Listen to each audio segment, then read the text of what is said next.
So guys good morning, જય માતાજી. તમારું નવા વ્લોગમાં સ્વાગત છે. એટી ગેટી બાબલો ભારે તૈયાર થઈ ગયો. પછી 11 વાગે ચાય નાસ્તો કરવા બેસી ગયો.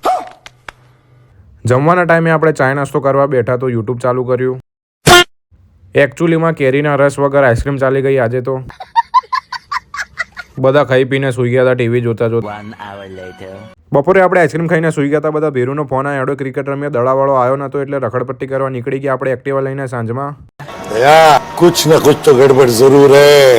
ત્યારબાદ આપણો ભેરુ મળ્યો સ્કૂલનો. એને કીધું માધ્યુમાં કોકો પીવા જઈએ. ભાઈ શરમાઈ રહ્યા હતા. એકચ્યુઅલી એમની સિસ્ટમમાં હતું નહીં. ભેરુનો બક્કલ મારીને નીકળી ગયા બીજી દુકાનમાં ખાવા માટે, કેમ કે ત્યાં સસ્તું હતું. પછી આ ભાઈનો આવી ગયો પર્સનલ ફોન. આપણને આવી ગઈ મજા, કેમ કે પૈસા આપણે જ ભર્યા હતા. मौसम तो ऐसा लग रहा है दिल गार्डन गार्डन हो रहा है.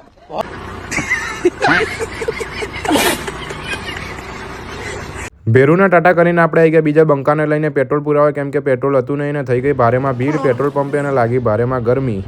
A few moments later. રાત્રે જમીને નીકળી ગયા આટો મારવા. બે સમાધાન કરી લીધો. કોકને જોવામાં જિંદગી વહી જાય છે, સાલા મળતા નથી એનું દુઃખ. સો ગાઈઝ વ્લોગને કરીશું એન્ડ. વ્લોગ ગમે તો લાઈક કરજો, ફોલો કરજો. મળીશું બીજા મિની વ્લોગમાં. ચલો ટાટા.